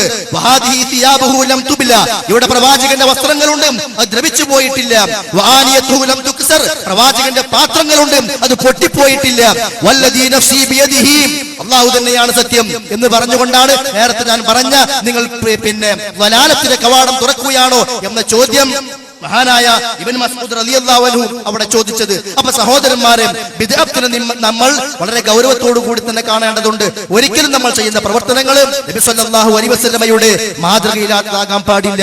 ഇത് സുന്നി വോയിസ് കഴിഞ്ഞ ജനുവരി മാസത്തിൽ ഇറങ്ങിയതാണ്. ഇതിലൊരു മുഹ്യിദ്ദീൻ ശൈഖുമായി ബന്ധപ്പെട്ടുകൊണ്ടൊരു ലേഖനമുണ്ട്. അതിന്റെ അല്പം ചില ഭാഗങ്ങൾ ഞാൻ നിങ്ങളെ വായിച്ചു കേൾപ്പിക്കുകയാണ്. മുഹ്യിദ്ദീൻ ശൈഖിന്റെ ആദർശം എന്നാണ് ആ ലേഖനത്തിന് പേരായി അവർ കൊടുത്തിട്ടുള്ളത്. ആ മുഹ്യിദ്ദീൻ ശൈഖിന്റെ ആദർശം സ്വീകരിക്കണമെന്നാണ് പറയുന്നത്. ശരി, ശൈഖ് എന്താ പറയുന്നത്, ശൈഖ് എന്താ പഠിപ്പിക്കുന്നത്, അതുകൂടി മനസ്സിലാക്കാൻ വേണ്ടി ഏതാനും ചില ഭാഗങ്ങൾ ഞാൻ വായിച്ചു കേൾപ്പിക്കുകയാണ്. ഇതിന്റെ ആദ്യ ഭാഗത്ത് പറയുന്നത്, അഹ്ലുസുന്നയുടെ ആദർശ പ്രചാരണത്തിനും അതിന് വിരുദ്ധമായവയുടെ ഖണ്ഡനത്തിനും ശൈഖ് അവറുകൾ വലിയ സംഭാവന ചെയ്തിട്ടുണ്ട്. അദ്ദേഹത്തിന്റെ ഗ്രന്ഥങ്ങളും പ്രഭാഷണങ്ങളും അഹ്ലുസുന്നയുടെ ആദർശം കൃത്യമായി വിവരിക്കുന്നതാണ്. എന്നിട്ട് അവർ പറയാണ്, സത്യാദർശത്തിന്റെ അനുകൂല പ്രതികൂലങ്ങളെ തിരിച്ചറിയുന്നതിനുള്ള ഒരു മാനദണ്ഡമായി തന്നെ ശൈഖ് അവറുകളെ കണക്കാക്കാം. ആ മഹത് ജീവിതം മനുഷ്യന് ഇണങ്ങുന്നതും അവന്റെ അനിവാര്യ ദൗത്യങ്ങൾ സമ്മേളിച്ചതുമായിരുന്നു. കൃത്യമായ ഒരു ആദർശത്തിന്റെ പരിരക്ഷയിൽ ജീവിതത്തെ കരുപിടിപ്പിക്കുന്നതിലും വികസിപ്പിക്കുന്നതിലും അദ്ദേഹം വിജയിച്ചു. മുഹ്യിദ്ദീൻ ശൈഖിനെ സംബന്ധിച്ച് ആമുഖമായി എഴുതിയ കാര്യമാണ്, നമ്മളത് അംഗീകരിക്കുന്നു, കുഴപ്പമൊന്നുമില്ല. ഇനി ആ ശൈഖ് പറഞ്ഞ ആദർശം എന്താണ്, അദ്ദേഹം പഠിപ്പിച്ച അഹ്ലുസുന്നയുടെ മാർഗം എന്താണ്, അതുകൂടി ഈ ലേഖനത്തിൽ വിശദീകരിക്കുന്നുണ്ട്. ഇത് എഴുതിയ ആളുകൾ ഇത് അംഗീകരിക്കാൻ തയ്യാറായാൽ മതി എന്നാണ് ഞങ്ങൾക്ക് ഉപദേശിക്കുവാനുള്ളത്. എന്താ പറയുന്നത് കേട്ടോളൂ. അദ്ദേഹത്തിന്റെ പ്രഭാഷണ സമാഹാരങ്ങളായ അൽ ഫത്ഹുർ റബ്ബാനി, ഫുതൂഹുൽ ഗൈബ് തുടങ്ങിയ ഗ്രന്ഥങ്ങളിൽപ്പെട്ട അതേപോലെ തന്നെ അൽ ഗുനിയത്ത് എന്നിവയിൽ ബിദ്അത്തിനെതിരെയുള്ള ഉപദേശങ്ങൾ കാണാം. ബിദ്അത്തിനും ബിദ്അകൾക്കും എതിരെ വിശ്വാസികൾ സ്വീകരിക്കേണ്ട നിലപാടും വിശദീകരിച്ചിട്ടുണ്ട്. നിങ്ങൾ മുമ്പുള്ളതിൽ അനുധാവനം ചെയ്യുക, പുതിയത് നിർമ്മിക്കരുത്. ശേഖന്റെ ഒരു ഉപദേശമാണ്. നിങ്ങൾ മുമ്പുള്ളതിന് അനുധാവനം ചെയ്യുക, പുതിയത് നിർമ്മിക്കരുത്. എന്നിട്ടോ അനുസരിക്കേണ്ടവരെ അനുസരിക്കുക, പുറത്തു പോകരുത്. നിങ്ങൾ തൗഹീദിൽ അടിയുറച്ചു നിൽക്കുക, ശിർക്ക് ചെയ്യരുത്. ഇതിൽ കൊടുത്ത ഉപദേശമാണ്. ഈ കാര്യം നമ്മൾ അംഗീകരിക്കുന്നു. ഇത് എഴുതിയിട്ടുള്ള പണ്ഡിതന്മാരോട് ഞങ്ങൾക്കും പറയാനുള്ളത്, പാവപ്പെട്ട മുസ്ലിം സമൂഹത്തെ ഇനി ആ മുഹ്യിദ്ദീൻ ശൈഖിനെ വിളിച്ച് പ്രാർത്ഥിക്കുന്ന മാലകളിലേക്കും മൗലിദുകളിലേക്കും കൊണ്ടുപോകരുത് എന്ന്. അദ്ദേഹം പറയുന്ന ആദർശം തൗഹീദാണ് എങ്കിൽ അതല്ലേ നമ്മൾ സ്വീകരിക്കേണ്ടത്? ഞാൻ ആ ഭാഗത്തേക്ക് പോകുന്നില്ല. ഇവിടെ ബിദ്അത്തുമായി ബന്ധപ്പെട്ട ഒരു കാര്യമാണ് ഞാൻ ഉദ്ദേശിച്ചത്. ശൈഖ് എന്താ പറയുന്നത്? നിങ്ങൾ പുതിയത് ഉണ്ടാക്കരുത്, മുമ്പുള്ളതിലേക്ക് നിങ്ങൾ മടങ്ങണം. ഏതാ മുമ്പുള്ളതെന്ന് പറഞ്ഞാൽ സ്വഹാബത്തിന്റെ കാലഘട്ടത്തിൽ, താബീന്റെ കാലഘട്ടത്തിൽ എന്തുണ്ടോ അതിലേക്ക് മടങ്ങണം. ഇനി നോക്കൂ നിങ്ങൾ, മോനെ നീ ദുഷ്ട സ്വഭാവികളോട് സഹവസിച്ചാൽ നല്ലവരായ ആളുകളെ കുറിച്ച് അവർ നിന്നെ തെറ്റിദ്ധാരണയിലാക്കും. അള്ളാഹുവിന്റെ കിതാബിന്റെയും നബി സല്ലല്ലാഹു അലൈഹി വസല്ലമയുടെ സുന്നത്തിന്റെയും തണലിലായി നീ സഞ്ചരിക്കുക, എങ്കിൽ നീ വിജയിക്കും. ഞങ്ങൾക്കും അതാ പറയാനുള്ളത്. ഖുർആനിന്റെ തണലിൽ, ഹദീസിന്റെ തണലിൽ പ്രമാണങ്ങളുമായി ബന്ധപ്പെടുത്തിക്കൊണ്ട് നമ്മുടെ വിശ്വാസങ്ങളെയും നമ്മുടെ കർമ്മങ്ങളെയും ക്രമപ്പെടുത്തി നമ്മൾ മുന്നോട്ട് പോകാൻ ശ്രമിച്ചാൽ തീർച്ചയായും നമ്മൾ വിജയിക്കും. ശേഷം ശൈഖ് പറയുന്നതായിട്ട് അവർ എടുത്തു കൊടുക്കുകയാണ്. പ്രസിദ്ധ സ്വഹാബി വര്യൻ ഹുദൈഫത്തുൽ യമാനി റളിയല്ലാഹു അൻഹു പറയുന്നു, നിങ്ങൾ പിൻപറ്റുക, പുതിയത് നിർമ്മിക്കരുത്, എങ്കിൽ നിങ്ങൾക്കത് മതി. അതിന് നിങ്ങൾ ഞങ്ങളുടെ വഴിയും വചനങ്ങളും പിന്തുടരുക, അപ്പോൾ നിങ്ങൾ വിജയത്തിൽ വളരെയേറെ മുൻകടന്നവരായി തീരും. ഈ നിർദ്ദേശം തെറ്റിക്കുന്നുവെങ്കിൽ നിങ്ങൾ വളരെ ഗുരുതരമായ വഴികേടിൽ അകപ്പെടും. മുൻഗാമികളുടെ പാത സ്വീകരിച്ചാൽ, സുന്നത്തിന്റെ വഴിയിലൂടെ നീങ്ങിയാൽ നിങ്ങൾക്ക് വിജയത്തിലേക്ക് പോകുവാൻ സാധിക്കും. ബിദ്അത്തിന്റെ മാർഗം സ്വീകരിച്ചാലോ നിങ്ങൾക്ക് വഴിപിഴക്കേണ്ടിയും വരും. എന്നിട്ട് ശേഷം പിന്നെ പറയാണ്, താബിഈ പ്രമുഖനായ ഹസനുൽ ബസ്രി പറയുന്നു, നിങ്ങൾ മുഹാജിറുകളായ സ്വഹാബികളുടെ മഹത്വം മനസ്സിലാക്കി അവരുടെ മാർഗത്തെ പിന്തുടരുക. പിൽക്കാലത്ത് ചില ആളുകൾ മതത്തിന്റെ പേരിൽ നിർമ്മിച്ചുണ്ടാക്കിയവയിൽ നിങ്ങൾ അകപ്പെടരുത്, കാരണം അതെല്ലാം നാശമാണ്. മുഹ്യിദ്ദീൻ ശൈഖ് പറയുന്നത്, മുഹ്യിദ്ദീൻ ശൈഖ് പഠിപ്പിക്കുന്നത് വളരെ വ്യക്തമായ, വളരെ സുവ്യക്തമായ വിഷയങ്ങൾ. ശേഷം വീണ്ടും തുടരുകയാണ്. സ്വഹാബത്തിന് പൊതുവെയും ഖുലഫാഉർ റാഷിദുകൾക്ക് പ്രത്യേകമായും നബി സല്ലല്ലാഹു അലൈഹി വസല്ലമ കൽപ്പിച്ചു നൽകിയിട്ടുള്ള പ്രാമാണികത നിരാകരിക്കുന്നവരാണ് പൊതുവെ ബിദ്അത്തുകാർ എന്ന് കാണാം. എന്താ ബിദ്അത്തുകാർ എന്ന് പറഞ്ഞാൽ? പ്രവാചകനും സ്വഹാബികളും ചെയ്ത പ്രവർത്തനങ്ങൾക്ക് അപ്പുറമായി സ്വന്തമായി ഇഷ്ടാനുസരണം കാര്യങ്ങൾ ചെയ്യുന്നവരാണ് ആര്? ബിദ്അത്തിന്റെ ആളുകൾ. എന്നിട്ട് അദ്ദേഹം പറയാ, അല്ലാമ അബ്ദുൽ ഖാഹിരി അൽ ബഗ്ദാദി അൽ ഫർഖ് ബൈനൽ ഫിറഖ് എന്ന ഗ്രന്ഥത്തിൽ ഇത് വിശദമായി ചർച്ച ചെയ്യുന്നുണ്ട്. എന്ന് പറഞ്ഞാൽ മുഹ്യിദ്ദീൻ ശൈഖ് റഹ്മത്തുള്ളാഹി അലൈഹി വളരെ കൃത്യമായി പഠിപ്പിക്കുകയാണ്, ഇതാ ഇസ്ലാം പരിപൂർണമാണ്. ഇതിൽ ലേഖനം വിശദമായിട്ട് വരുന്നുണ്ട്, വായിക്കാൻ സമയം മുഴുവൻ വായിക്കാൻ സമയമില്ല. അതുകൊണ്ട് നിങ്ങൾ സുന്നത്തിനെ പിൻപറ്റണം, സുന്നത്തുകൾക്ക് അപ്പുറം നിങ്ങൾ നീങ്ങരുത്, നിങ്ങൾ ബിദ്അത്തുകളെ പിൻപറ്റാൻ പാടില്ല. ആ പ്രവാചകന്റെ കൂടെ ജീവിച്ചിട്ടുള്ള സ്വഹാബത്തിന്റെ മാർഗത്തെയാണ് നിങ്ങൾ പിൻപറ്റേണ്ടത് എന്നെല്ലാം കൃത്യമായി ഇതിൽ വിശദീകരിക്കുന്നുണ്ട്. ബിദ്അത്തുകാരായിട്ടുള്ള ആളുകളായി നിങ്ങൾ ജീവിക്കുവാനും പാടില്ല. സ്വഹാബത്തിന്റെ പ്രവർത്തനത്തിന് അപ്പുറം പോകുന്ന ആളുകളാണ് ബിദ്അത്തിന്റെ ആളുകൾ എന്നും ഇതിൽ പറയുന്നു. എങ്കിൽ ആരാ സഹോദരന്മാരെ ബിദ്അത്ത് കൊണ്ടുവന്നവർ? നമ്മൾ ആരെയും ആക്ഷേപിക്കാൻ വേണ്ടിയിട്ടല്ല, നമ്മുടെ പ്രവർത്തനങ്ങൾ പരലോകത്ത് പ്രതിഫലാർഹമാണോ എന്ന് പരിശോധിക്കാൻ വേണ്ടി മാത്രം ചില കാര്യങ്ങൾ വിശദീകരിക്കുകയാണ്. ഇവിടുത്തെ വിഷയം നബിദിനവുമായി ബന്ധപ്പെട്ട കാര്യമാണ്. ഞങ്ങൾ പറയാറുണ്ട്, നബിദിന ആഘോഷം അനിസ്ലാമികമാണ്, അത് ബിദ്അത്താണ്, അത് ശിർക്ക് കലർന്ന ചില വിഷയങ്ങളൊക്കെ പലപ്പോഴും കടന്നു വരാറുണ്ട്. അത് പ്രവാചകന്റെ മാതൃകയില്ലാത്ത വിഷയമായതുകൊണ്ട് ചെയ്യാൻ പാടില്ല. അത് സ്വഹാബത്തിന് പരിചയമില്ല, താബിഈങ്ങൾക്ക് പരിചയമില്ല, പ്രവാചകന്റെ ഭാര്യമാർക്ക് പരിചയമില്ല എന്ന് വേണ്ട. ഉത്തമ തലമുറയായി പഠിപ്പിക്കപ്പെട്ട ആ 3 നൂറ്റാണ്ടിലെ ഒരാൾക്കും അത് പരിചയമില്ല. അക്കാലഘട്ടത്തിലെ കർമ്മശാസ്ത്ര പണ്ഡിതന്മാർക്ക് പരിചയമില്ല, ഹദീസിന്റെ പണ്ഡിതന്മാർക്ക് പരിചയമില്ല, ചരിത്ര ഗ്രന്ഥങ്ങൾ എഴുതിയിട്ടുള്ള ആ നൂറ്റാണ്ടുകളിലെ ഒരു പണ്ഡിതനും പരിചയമില്ലാത്ത പുതിയതായ ആചാരമാകുന്നു നബിദിനാഘോഷം. അതുകൊണ്ട് അത് ബിദ്അത്താണ്, അതുകൊണ്ട് അത് ചെയ്യാൻ പാടില്ല. അപ്പൊ സ്വഹാബത്തിന് പരിചയമില്ലാത്ത കാര്യങ്ങൾ ചെയ്യരുതെന്ന് പറയുന്നത് ആരാണ്? മുഹ്യിദ്ദീൻ ശൈഖ് റഹ്മത്തുള്ളാഹി അലൈഹി. എന്നാൽ നമ്മുടെ ഈ കാലഘട്ടത്തിലെ പണ്ഡിതന്മാർ വ്യത്യസ്തങ്ങളായ ന്യായീകരണങ്ങളും വ്യത്യസ്തങ്ങളായ കാരണങ്ങളുമെല്ലാം പറഞ്ഞുകൊണ്ടുവന്ന് പ്രവാചകന്റെ മാതൃകയില്ലാത്ത ആ ഒരു പ്രവർത്തനത്തെ വലിയ പുണ്യകർമ്മമായി, വലിയ സൽക്കർമ്മമായി, അത് ചെയ്യാത്ത ആളുകളെ വഴിപടച്ചവരായി, വഹാബികളായി, അവർ പ്രവാചകനോട് താല്പര്യമില്ലാത്തവരായി, പ്രവാചകന്റെ മദ്ഹിനെ ഇഷ്ടപ്പെടാത്തവരായി ചിത്രീകരിക്കുന്ന ഒരു ദുരവസ്ഥയിലാണ് എന്നുള്ളത് ഞാൻ സൂചിപ്പിച്ചല്ലോ, നമ്മൾ ചെയ്യുന്ന എല്ലാ കാര്യങ്ങൾക്കും മതത്തിന്റെ അടിസ്ഥാനം വേണം, പ്രമാണം വേണം. നോക്കൂ നിങ്ങൾ, നബിദിനവുമായി ബന്ധപ്പെട്ടുകൊണ്ട് ഇവർ എഴുതി വെച്ച 1-2 കാര്യങ്ങൾ. ഏറ്റവും പ്രധാനപ്പെട്ട ഒന്ന്, മുസ്ലിങ്ങൾക്ക് 3 ആഘോഷ ദിനങ്ങളാണുള്ളത്. ഒന്ന് ഈദുൽ അദ്ഹ, 2 ഈദുൽ ഫിത്ർ, മൂന്നാമത്തേത് ഈദുൽ മീലാദ് റസൂലില്ലാ. ഇതിന് ഏതാണ് തെളിവ്? ഹദീസ്. ഏത് ആയത്താണ് ഇതിന് തെളിവ്? ചെറിയ പെരുന്നാളും വലിയ പെരുന്നാളും അതുമായി ബന്ധപ്പെട്ട് പാലിക്കേണ്ടുന്ന ഒരുപാട് നിയമങ്ങളും ആദാബുകളും മര്യാദകളും എല്ലാം നമ്മൾ ഹദീസിലൂടെ പഠിച്ചിട്ടുണ്ട്, അത് പഠിപ്പിക്കപ്പെട്ടിട്ടുമുണ്ട്. അതിനോട് കൂട്ടി പറയുകയാണ്, മൂന്നാമത്തൊരു ആഘോഷമാണ്, മതത്തിന്റെ ഭാഗമായി പറയുകയാണ് നബിദിനാഘോഷം. എങ്കിൽ ചോദിക്കട്ടെ നമ്മുടെ സഹോദരന്മാരോട്, പണ്ഡിത സുഹൃത്തുക്കളോടും, ഏതാണ് ഇതിന് ഹദീസ്?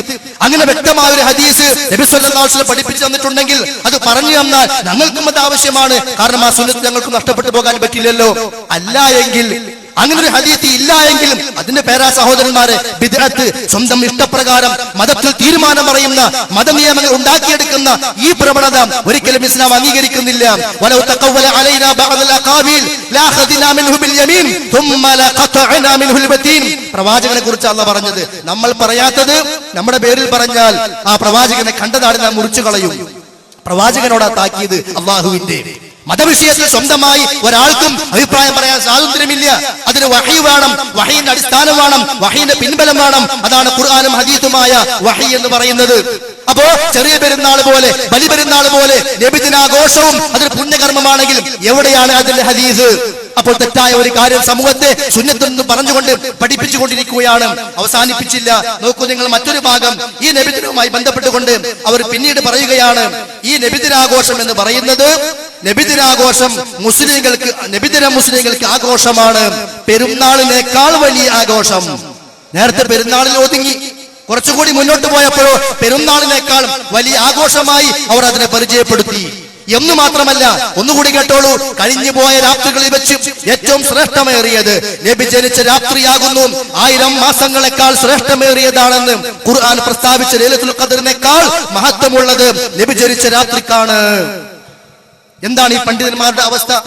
പൊതുസമൂഹത്തെ പ്രാമാണികമായി ദീന് പഠിപ്പിക്കേണ്ടുന്ന ആളുകള് ലൈലത്തുൽ ഖദർ ഖൈറും മിൻ അൽഫി ശഹർ, ലൈലത്തുൽ ഖദർ അത് 1000 മാസങ്ങളെക്കാൾ ശ്രേഷ്ഠമുള്ളതാണ്, പ്രത്യേകതയുള്ളതാണ് എന്ന് പഠിപ്പിച്ച വിശുദ്ധ ഖുർആനിന്റെ ആയത്തിനെ പോലും മറികടന്നുകൊണ്ടാണ് അതിനേക്കാൾ ശ്രേഷ്ഠമാണ് പ്രവാചകൻ സല്ലല്ലാഹു അലൈഹി വസല്ലം ജനിച്ച രാത്രി എന്ന് പറഞ്ഞുകൊണ്ട് പ്രത്യേകമായ ആരാധനകളിലേക്കും പ്രത്യേകമായ പ്രവർത്തനങ്ങളിലേക്കും ആചാരങ്ങളിലേക്കും മുസ്ലിം സമൂഹത്തെ പണ്ഡിതന്മാർ കൊണ്ടുപോകുന്നുണ്ട് എങ്കിൽ സഹോദരന്മാരെ, നമ്മുടെ ഖബറും നമ്മുടെ പരലോകവും നമ്മളൊന്ന് ആലോചിക്കുകയും വിലയിരുത്തുകയും ചെയ്യേണ്ടതുണ്ട്. പലപ്പോഴും ഇവരൊക്കെ പറയാറുള്ളത്, അത് എന്താ നമ്മൾ അങ്ങനെ ചെയ്താൽ കുഴപ്പമെന്താ? അത് റസൂലിനെ സ്നേഹിക്കലല്ലേ, അത് മദ്ഹല്ലേ, അത് പുകഴ്ത്തി പറയലല്ലേ, നല്ല കാര്യമല്ലേ? സഹോദരന്മാരെ, നല്ലതെന്ന് കരുതി മതത്തിൽ ഒരു വിഷയവും നമ്മുടെ ഇഷ്ടപ്രകാരം കൊണ്ടുവരാൻ അനുവദനീയമല്ല. ഒരൊറ്റ ഉദാഹരണം മാത്രം പറയാം. നാളെ മുതൽ നമുക്ക് സുബഹി നമസ്കാരം 3 റക്അത്താക്കാൻ നമ്മുടെ ഉസ്താദ് സമ്മതിക്കൂ? 3ാമത്തെ റക്അത്തിൽ കത്തിക്കുത്തു വേണ്ട, ബലാത്സംഗമില്ല, കള്ളുകുടിയില്ല, ഒന്നുമില്ല. 3ാമത്തെ റക്അത്തിൽ ഫാത്തിഹയാണ്, സൂറത്ത് ഓതലാണ്, റുകൂആണ്, സുജൂദാണ്, ഇഅ്തിദാലാണ്, തസ്ബീഹുകളാണ്, എല്ലാം മുമ്പ് ഉള്ളതുപോലെ തന്നെ. പക്ഷെ നമ്മൾ അംഗീകരിക്കുമോ? നമ്മൾ അംഗീകരിക്കുമോ?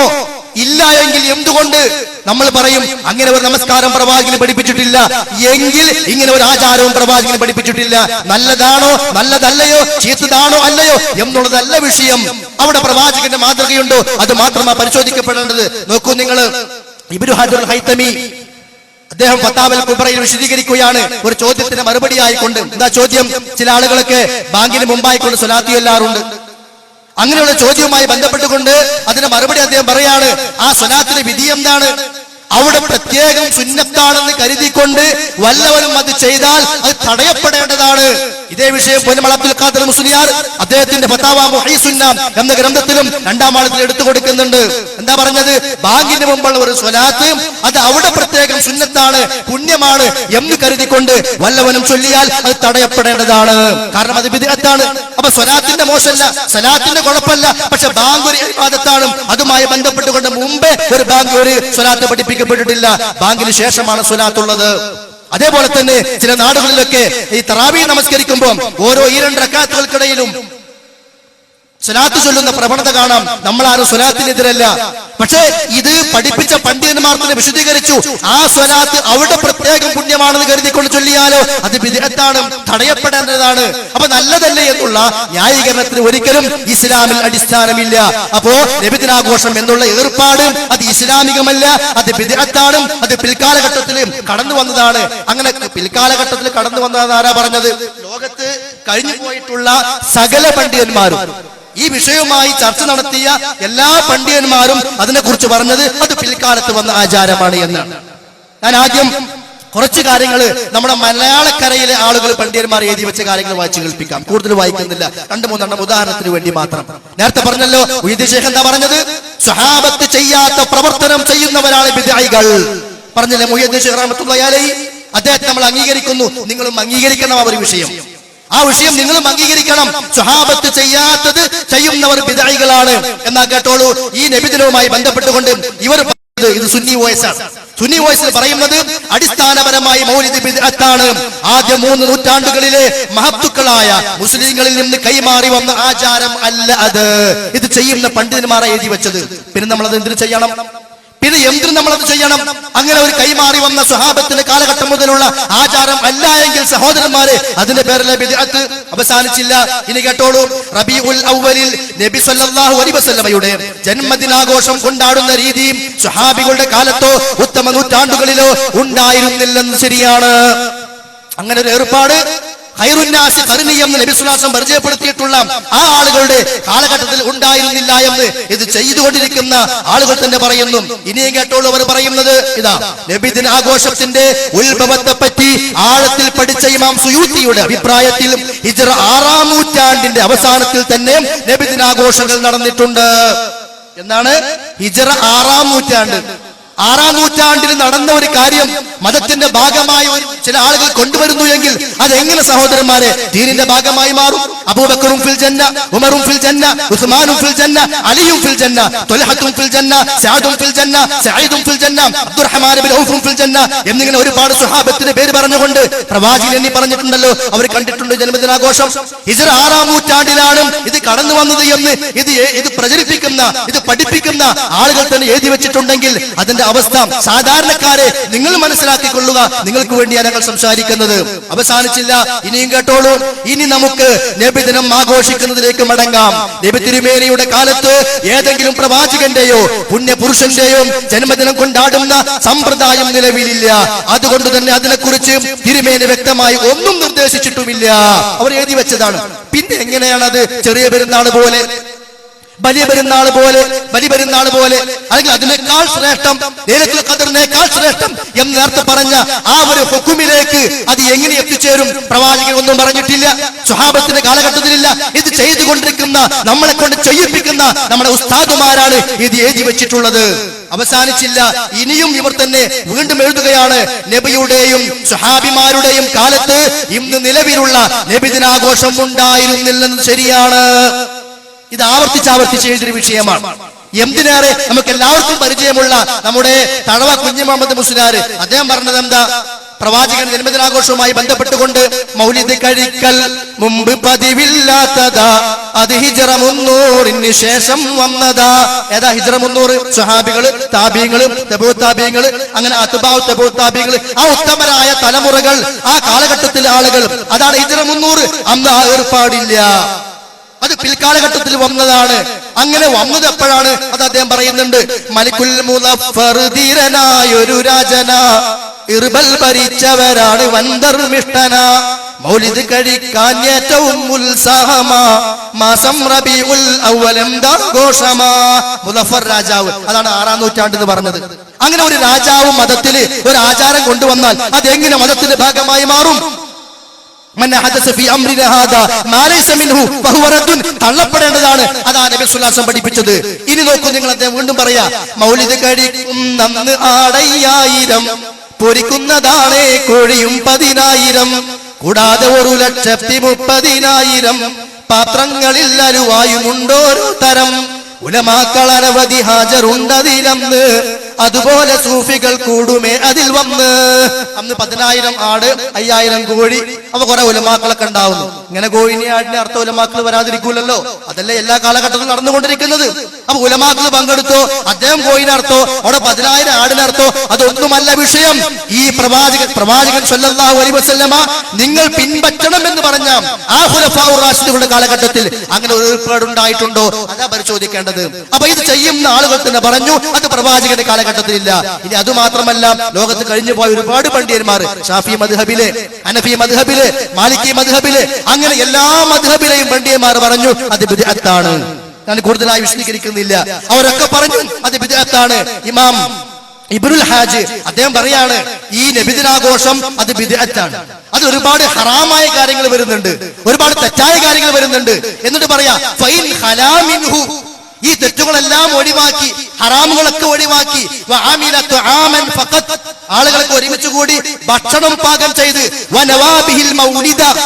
മൗലിദ് ഉദ്ദേശിച്ചുകൊണ്ട് ആ നിയത്തോടു കൂടി ഒരുമിച്ച് കൂടി, സഹോദരന്മാരെ ആളുകളെ അങ്ങോട്ട് ക്ഷണിക്കുകയും ചെയ്തു. നേരത്തെ പറഞ്ഞ എല്ലാ ഹറാമിൽ നിന്നും മുക്തമായി അവർ ആഘോഷിച്ചാൽ മൗലിദാഘോഷം, നബിദിനാഘോഷം എന്ന നിയ്യത്തിന്റെ പേരിൽ തന്നെ അത് ബിദ്അത്തായി മാറി. മാലിക്കി മദ്ഹബിലെ പണ്ഡിതൻ പറയാണ്. ഇതേപോലെ തന്നെ ലോകത്ത് കഴിഞ്ഞു പോയ പണ്ഡിതന്മാരെല്ലാവരും ഇതിനെ സംബന്ധിച്ച് വിശദീകരിക്കുന്നുണ്ട്. ഇനി ഷാഫി മദ്ഹബിലെ ചില പണ്ഡിതന്മാര്, അവരാണല്ലോ പിന്നെ നമ്മുടെ ആളുകളെ സംബന്ധിച്ചിടത്തോളം പറഞ്ഞ് ബോധ്യപ്പെടുത്തി കൊടുക്കാൻ ഏറ്റവും നല്ലത്. ഷാഫി മദ്ഹബിലെ പണ്ഡിതന്മാർ പോലും പറഞ്ഞ എന്താ അത് ബിദ്അത്താണ്, അത് ബിദ്അത്താണ്. നോക്കൂ നിങ്ങൾ, ഇമാം സുയൂത്തി പറയാം, അദ്ദേഹം ചില കാര്യങ്ങൾ പറയുമ്പോൾ ആ ബിദ്അത്തിനോടൊപ്പം ബിദ്അത്തുൽ ഹസന എന്നുള്ള നല്ല ബിദ്അത്ത് എന്ന പദം ചേർത്ത് കൊടുത്തിട്ടുണ്ടെങ്കിലും അത് പ്രവാചകന്റെ കാലഘട്ടത്തിലുള്ള ആചാരമായി മാറുകയില്ല. ഇനി ഇമാം സുയൂത്തി അത് ബിദ്അത്തുൽ ഹസന നല്ല ബിദ്അത്താണ് എന്ന് പറഞ്ഞിട്ടുണ്ടെങ്കിൽ തന്നെ അദ്ദേഹം പറഞ്ഞത് എന്താ, ഇൻദി അൻ അസ്ല അമലിൽ മൗലിദ് الذي هو اجتماع الناس وقراءه ما تيسر من القرآن. എന്റെ അടുക്കൽ മൗലിദാഘോഷം എന്ന് പറഞ്ഞാൽ ആളുകൾ ഒരുമിച്ച് കൂടലും സൗകര്യപ്രദമാകുന്ന ഖുർആൻ പാരായണം ചെയ്യലുമാണ്. വരിവായത്തുൽ അഖ്ബാരിൽ വാരിദ ഫീ മബ്ദഇ അംരി നബി സല്ലല്ലാഹു അലൈഹി വസല്ലം, പ്രവാചകന്റെ ജന്മദിനവുമായി ബന്ധപ്പെട്ടുകൊണ്ടുള്ള ചരിത്രങ്ങൾ കുറച്ച് വായിക്കലാണ്. വമാ വഖഅ ഫീ മൗലിദിഹി മിനൽ ആയാതി, ആ ജന്മദിനവുമായി ബന്ധപ്പെട്ടുകൊണ്ടുണ്ടായ ചില കാര്യങ്ങൾ അതൊക്കെ പറഞ്ഞു കൊടുക്കലാണ്. തുമ്മ യുമദ്ദു ലഹും സമാതുൻ യഅകുലൂനഹു, എന്നിട്ട് കുറച്ച് ഭക്ഷണം വിളമ്പിക്കൊടുക്കുക. വയൻസരിഫൂന, എന്നിട്ട് പിരിഞ്ഞു പോകുക. മിൻ ഗൈരി സിയാദത്തിൻ അലാ ദാലിക, ഇതിലൊന്നും കൂട്ടാൻ പാടില്ല. അങ്ങനെ ചെയ്താൽ ഹുവ മിനൽ ബിദ്അൽ ഹസന, അത് ബിദ്അത്തുൽ ഹസനത്താണ്. ഇന്ന് നടക്കുന്നതോ അള്ളാഹുവിന്റെ പ്രവാചകൻ സല്ലല്ലാഹു അലൈഹി വസല്ലമയെ വിളിച്ചു പ്രാർത്ഥിക്കുന്ന ഒട്ടനവധി വരികളും ഉൾക്കൊള്ളുന്ന മാലകളും മൗലിദുകളും നമ്മുടെ സഹോദരന്മാർ ചൊല്ലിക്കൊണ്ടിരിക്കുന്നുണ്ട്. ഫജുദിയാ റസൂലല്ലാഹി മിൻ കാബി റഹ്മത്തിൻ ലിഅബ്ദിൻ നസീരിൻ ബിദ്ദുനൂബി സർബലു, പാപത്തിൽ നിറഞ്ഞു കിടക്കുന്ന ഈ ദുർബലനായ അടിമക്ക് അള്ളാഹുവിന്റെ പ്രവാചകരെ അങ്ങയുടെ കരുണ എന്നിൽ ചൊരിയണമേ എന്ന് പറഞ്ഞുകൊണ്ട് പ്രവാചകൻ സല്ലല്ലാഹു അലൈഹി വസല്ലമയോട് പ്രാർത്ഥിക്കുന്ന വരികൾ മാലക്കിതാബുകളിലും മൗലിദുകളിലും ഉണ്ട്. ഇമാം സുയൂത്തി ഇത് ബിദ്അത്തുൽ ഹസനത്താണ് എന്ന് പറയുന്ന കാലഘട്ടത്തിൽ ഇത്തരം ശിർക്കിൻ പ്രവർത്തനങ്ങൾ അന്ന് നടമാടിയിട്ടുണ്ടായിരുന്നില്ല. ഇനി ഇമാം സുയൂത്തി ഈ പറഞ്ഞതിന് നമ്മൾ അംഗീകരിച്ചു എന്നല്ല, അദ്ദേഹവും പറഞ്ഞത് ബിദ്അത്തുൽ ഹസന അത് ബിദ്അത്തിന്റെ വകുപ്പിലേക്കാണ് അദ്ദേഹം ചേർത്തി വെച്ചിട്ടുള്ളത്. പക്ഷെ ഈ ഒരു കാലഘട്ടത്തിൽ ഈ ന്യായീകരണം പറഞ്ഞുകൊണ്ടും ഇന്നത് ചെയ്യുന്ന ആളുകൾക്ക് ചെയ്യാൻ വകുപ്പില്ല. കാരണം അവർ ചെയ്യുന്നത് വ്യക്തമായ ശിർക്കിന്റെ മേഖലകളാണ്. നബി സല്ലല്ലാഹു അലൈഹി വസല്ലമയെ വളരെ ആത്മാർത്ഥമായി പലപ്പോഴും മങ്കൂസ് മൗലിദൊക്കെ പിന്നെ ചൊല്ലുന്ന സന്ദർഭത്തിലും ആളുകൾ വിളിച്ചു പറയാറുണ്ടല്ലോ. എല്ലാവർക്കും അറിയാവുന്ന ഒന്ന് രണ്ട് വരികൾ, ഇർതകബ്തു അലൽ ഖതാ ഗൈറ ഹസ്രി വഅദദ് ലക അഷ്കൂ ഫീഹി യാ സയ്യിദി ഖൈറൻ നബി, കുറ്റമെന്ന വാഹനമിൽ അറ്റമില്ല ഞാൻ കയറി അങ്ങയോടന്യായം ഞാൻ സയ്യിദി ഖൈറൻ നബി. പ്രവാചകനോട് പറയാ, പ്രവാചകരെ ഒരുപാട് പാപങ്ങൾ ചെയ്തു, ഒരുപാട് തെറ്റുകൾ ചെയ്തു, അങ്ങയോട് ഞാൻ ശിക്കായത്ത് പരാതി പറയുന്നു. അഷ്കു, ഞാനിതാ ശിക്കായത്ത് പറയുന്നു. വിശുദ്ധ ഖുർആനിൽ ശിക്കായത്ത് എന്ന പദം കാണാം. ഞാൻ പരാതി പറയുന്നു, അതൊക്കെ റബ്ബിലേക്കാ, അതൊക്കെ റബ്ബിനോടാണ്. പ്രവാചകനോട് പരാതി പറയൽ, നമ്മുടെ പാപങ്ങൾ ഏറ്റുപറയൽ, അത് ഇസ്ലാം അനുവദിച്ച കാര്യമല്ല. ഇന്ന അല്ലാഹുമ്മ ഇന്നി ളലംതു നഫ്സി ളുൽമൻ കസീറ ലാ യഗ്ഫിറു ദുനൂബ ഇല്ലാ അൻത ഫഗ്ഫിർ ലി മഗ്ഫിറതൻ മിൻ ഇൻദിക ഇന്നക അൻതൽ ഗഫൂറുർ റഹീം. റബ്ബേ, നീ പൊറുക്കുന്നവനാ, എനിക്ക് നീ പൊറുത്തു തരണമേ എന്ന് പറഞ്ഞുകൊണ്ട് റബ്ബിനോട് ദുആ ചെയ്യേണ്ടുന്ന, റബ്ബിനോട് നടത്തേണ്ടുന്ന ഇസ്തിഗ്ഫാറിന്റെ പ്രാർത്ഥനയാണ് നബി സല്ലല്ലാഹു അലൈഹി വസല്ലമയോട് നിർവഹിച്ചുകൊണ്ടിരിക്കുന്നത്. യാ സയ്യിദസ് സാദാതി ജിഅതു എന്റെ ലക്ഷ്യത്തെ, എന്റെ ആഗ്രഹത്തെ അങ്ങ് അത് സഫലീകരമാക്കി തരണമേ, നഷ്ടപ്പെടുത്തി കളയരുത് സയ്യിദന്മാരുടെ സയ്യിദായ പ്രവാചകരെ എന്ന് പറഞ്ഞുകൊണ്ട് നമ്മൾ അറിയാതെ സറംദീപ് മൗലിദിലൂടെ, തറഫലാല മൗലിദിലൂടെ, ശറഫലാന മൗലിദിലൂടെ, സുബ്ഹാൻ മൗലിദിലൂടെ, അതേപോലെ തന്നെ മങ്കൂസ് മൗലിദിലൂടെ ആ പ്രവാചകരോട് പ്രാർത്ഥിച്ചുകൊണ്ടിരിക്കുമ്പോൾ സഹോദരന്മാരെ, നമ്മൾ ചെയ്തു പോകരുത്. നമുക്ക് പലപ്പോഴും അർത്ഥമറിയില്ല, നമുക്കതിന്റെ ആശയം അറിയുന്നില്ല. നമ്മൾ ചൊല്ലുന്നത് പ്രവാചകനോടുള്ള പ്രാർത്ഥനയാണ് എന്ന് ഞങ്ങൾ സഹോദരന്മാരെ ഈ വിഷയങ്ങൾ തുറന്ന് പഠിപ്പിക്കാൻ ആഗ്രഹിക്കുന്നത് നാളെ നരകത്തിലേക്ക് ശിർക്ക് ചെയ്തുകൊണ്ട് പോകേണ്ടുന്ന ഒരു ദുരവസ്ഥ നമുക്ക് വരാതിരിക്കാൻ വേണ്ടിയാണ്. ആ പ്രവാചകൻ സല്ലല്ലാഹു അലൈഹി വസല്ലമയുടെ ഔദുൽ കൗസർ, ആ പ്രവാചകന്റെ നാളെ നടത്താൻ പോകുന്ന ശഫാഅത്ത് ഉണ്ടല്ലോ, ആ ശഫാഅത്ത് പോലും ലഭിക്കാൻ വേണ്ടി പ്രവാചകനോട് പ്രാർത്ഥിക്കുന്ന വരികൾ മൗലിദിൽ കാണാം. അള്ളാഹു പറയുന്നത് നിങ്ങൾ ശിർക്ക് ചെയ്യാൻ പാടില്ല, ശഫാഅത്തിന്റെ പരിപൂർണ്ണ ഉടമസ്ഥൻ അള്ളാഹു ആണ്. പ്രവാചകനും പറയുന്നുണ്ട് നിങ്ങൾക്ക് ശഫാഅത്ത് വേണോ, അള്ളാഹു ആണ് ശഫാഅത്തിന്റെ ഉടമസ്ഥൻ. നിങ്ങൾ ശഫാഅത്ത് നിങ്ങൾക്ക് എന്റെ കിട്ടുക തന്നെ ചെയ്യും. ആർക്കാ കിട്ടുക? മൻ മാത മിൻ ഉമ്മത്തി ലം യുശ്രിക് ബില്ലാഹി ശൈഅ, അള്ളാഹുവിൽ പങ്കു ചേർക്കാതെ ശിർക്ക് ചെയ്യാതെ മരിച്ചു പോയ ആളുകൾക്കും ആ ശഫാഅത്ത് കിട്ടുക തന്നെ ചെയ്യും എന്നും പ്രവാചകൻ പറയുന്നുണ്ട്. പക്ഷേ നമ്മൾ ചെയ്യുന്നത് എന്താണ്? പ്രവാചകനോട് പറയാ ശഫാഅത ഹബ്ലനാ ഫിൽ ഖിയാമത്തി മുശ്ഫിഖാ വഅഹ്ലനാ ഇല്ലാ സയ്യിദി ഖൈറൻ നബി. അല്ലാഹുവിന്റെ പ്രവാചകരെ നാളെ പരലോകത്ത് പ്രയാസപ്പെട്ടു പോകുന്ന സന്ദർഭത്തിൽ അങ്ങയുടെ ശഫാഅത്തിന് നിങ്ങൾ ഞങ്ങൾക്ക് തൗഫീഖ് നൽകണേ, അർഹരാക്കണേ എന്ന് പറഞ്ഞുകൊണ്ട് നബി സല്ലല്ലാഹു അലൈഹി വസല്ലമയോട് പ്രാർത്ഥിക്കുന്ന വരികളാണ് പലപ്പോഴും ഈ മൗലിദ് കിതാബുകളിൽ വരുന്നത്. അതുകൊണ്ട് സഹോദരന്മാരെ, അത്തരമൊരു പ്രവർത്തനം നമ്മൾ ചെയ്യാൻ പാടില്ല. അത് ശിർക്കിന്റെ വിഷയങ്ങൾ വരുന്നുണ്ട്, അതുകൊണ്ടാണ് ചൊല്ലരുത് എന്ന് സ്നേഹത്തോടു കൂടി ഉപദേശിക്കുന്നത്. അപ്പോ മൗലിദാഘോഷം പല നിലയ്ക്ക്, ഏത് നിലയ്ക്ക് പരിശോധിച്ചാലും പ്രവാചകന്റെ മാതൃകയില്ലാത്തത് കൊണ്ട്, പ്രവാചകന്റെ കൽപ്പനയില്ലാത്തത് കൊണ്ട്, സ്വഹാബത്തിന്റെ മാതൃകയില്ലാത്തത് കൊണ്ട്, ഉത്തമ തലമുറയിലെ ആളുകളുടെ ഏർപ്പാട് അല്ലാത്തത് കൊണ്ട് അത് ബിദ്അത്താണ്.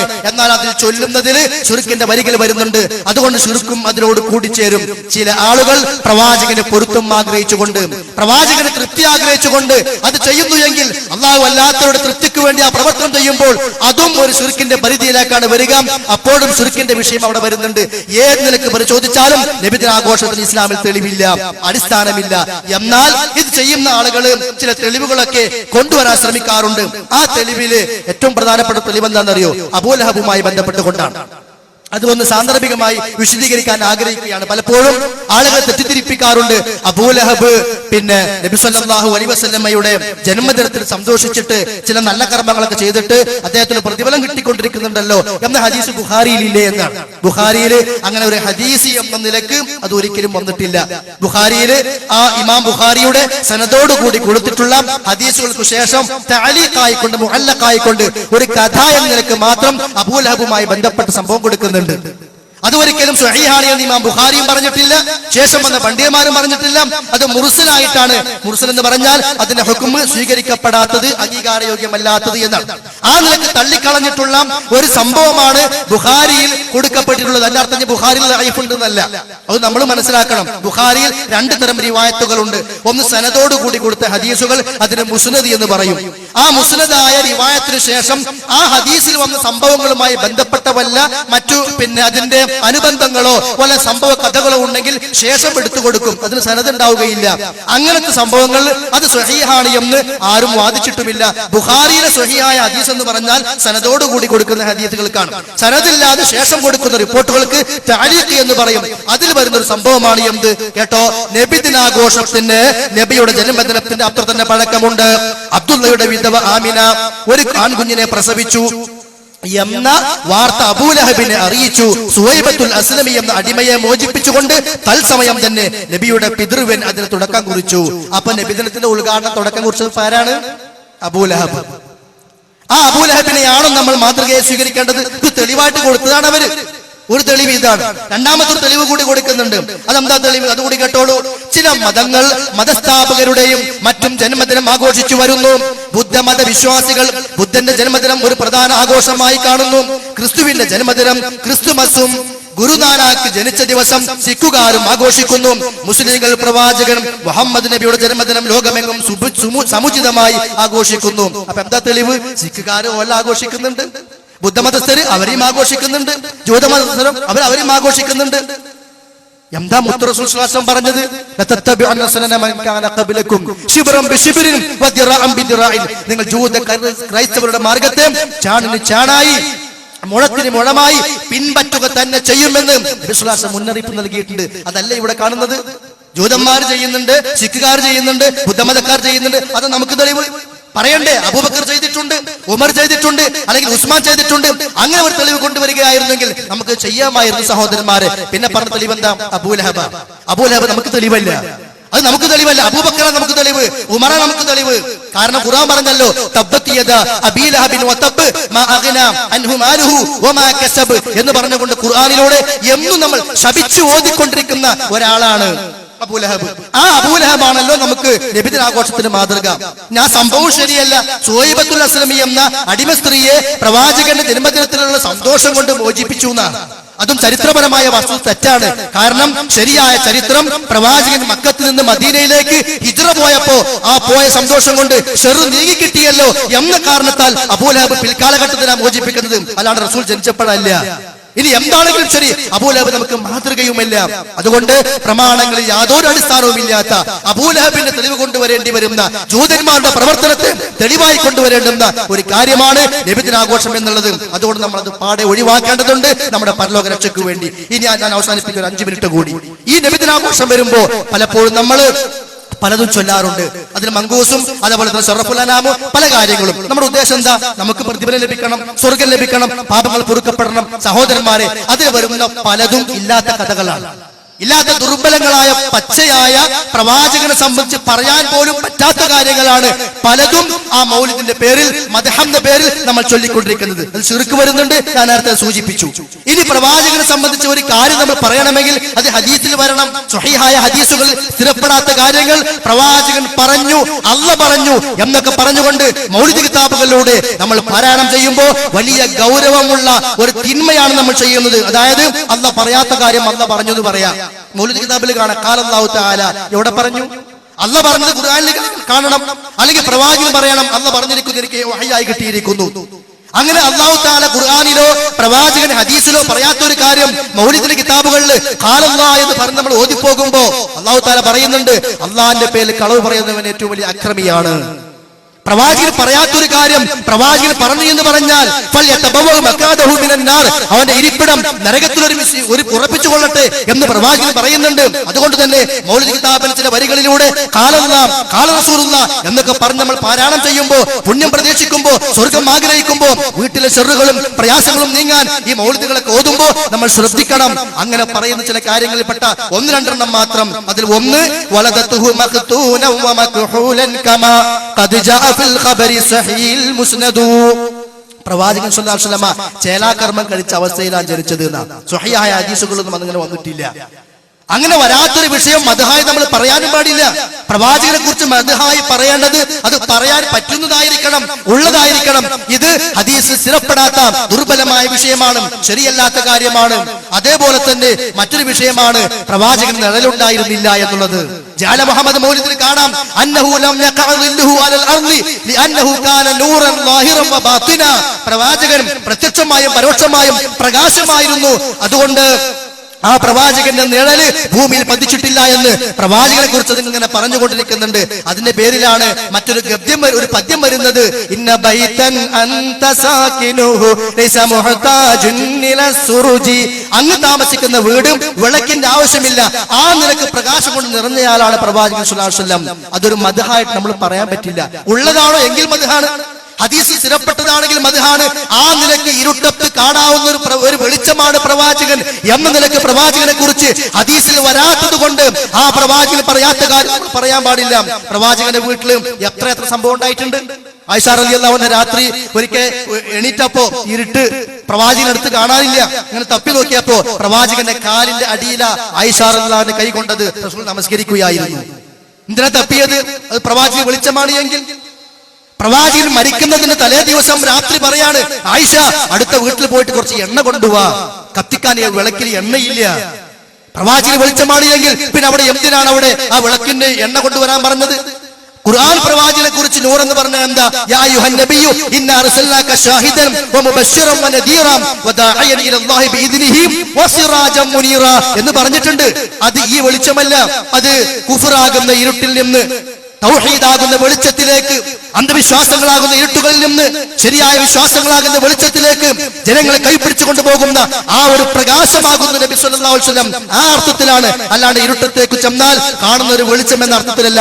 അപ്പൊ ഇതും പ്രവാചകനെ സംബന്ധിച്ച് പറയാൻ പറ്റാത്ത ഒന്ന് പറഞ്ഞുകൊണ്ടിരിക്കുകയാണ്.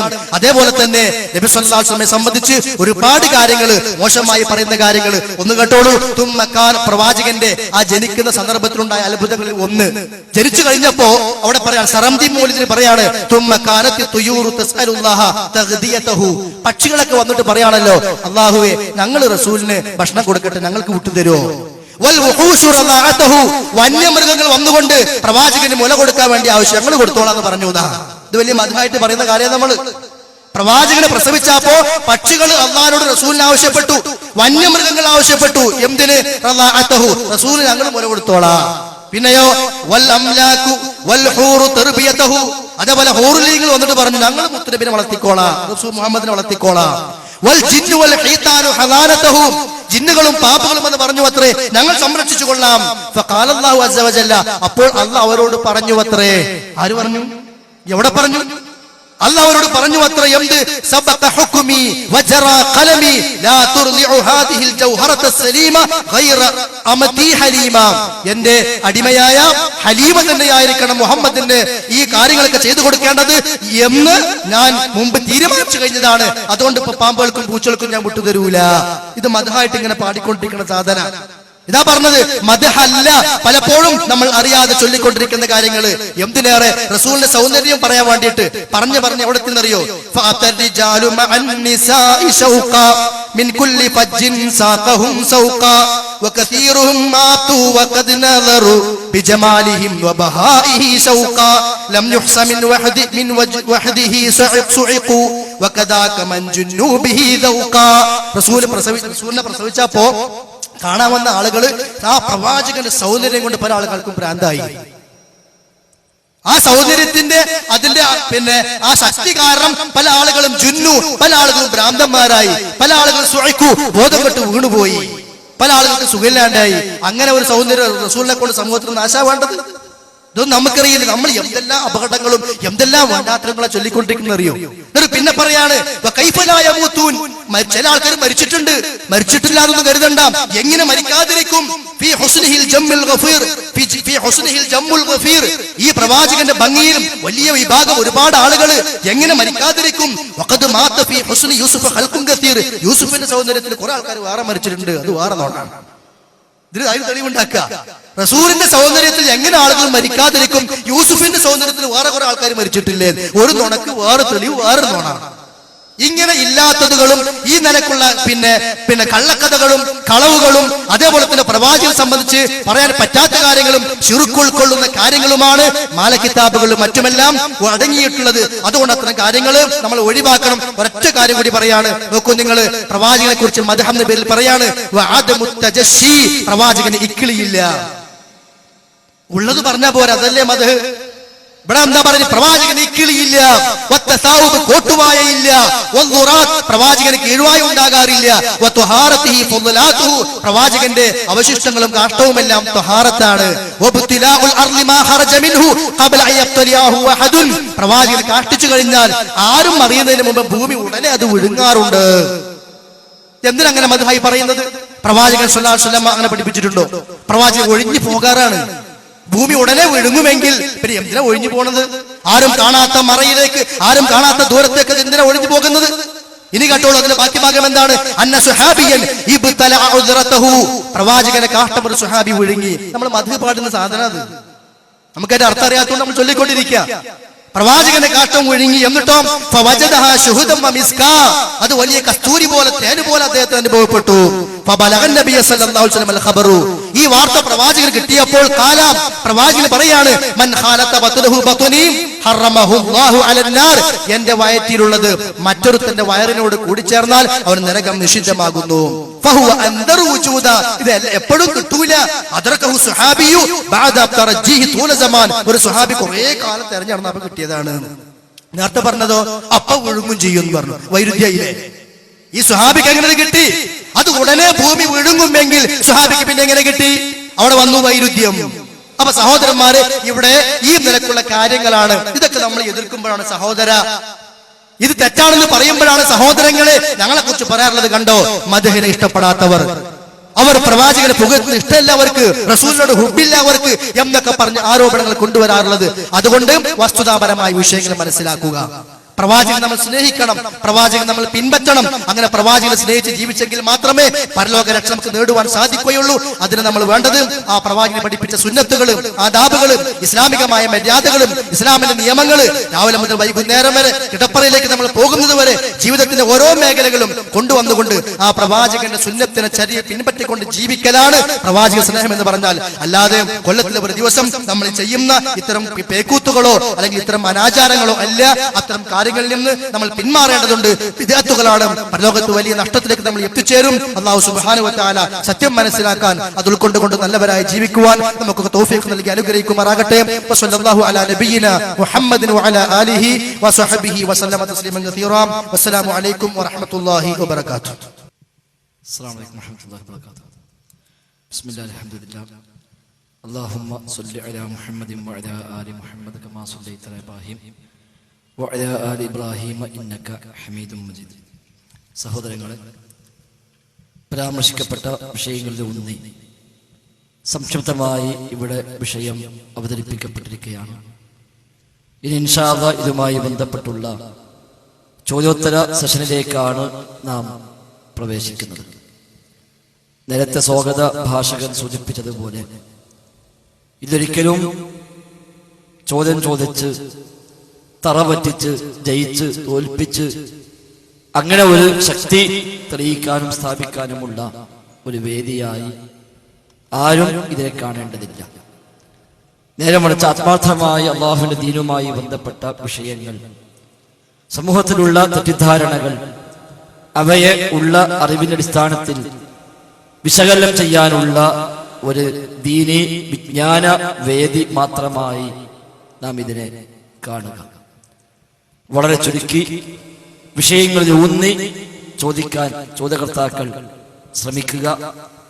ഇൻഷാ അല്ലാഹ് ഉന്നയിക്കപ്പെട്ട ചോദ്യങ്ങളിൽ ഞങ്ങൾ രണ്ടുപേർക്ക് ഉത്തരം അറിയുമെങ്കിൽ മാത്രം ഇൻഷാ അല്ലാഹ് അതിന്റെ ഉത്തരം ഞങ്ങൾ പറയും.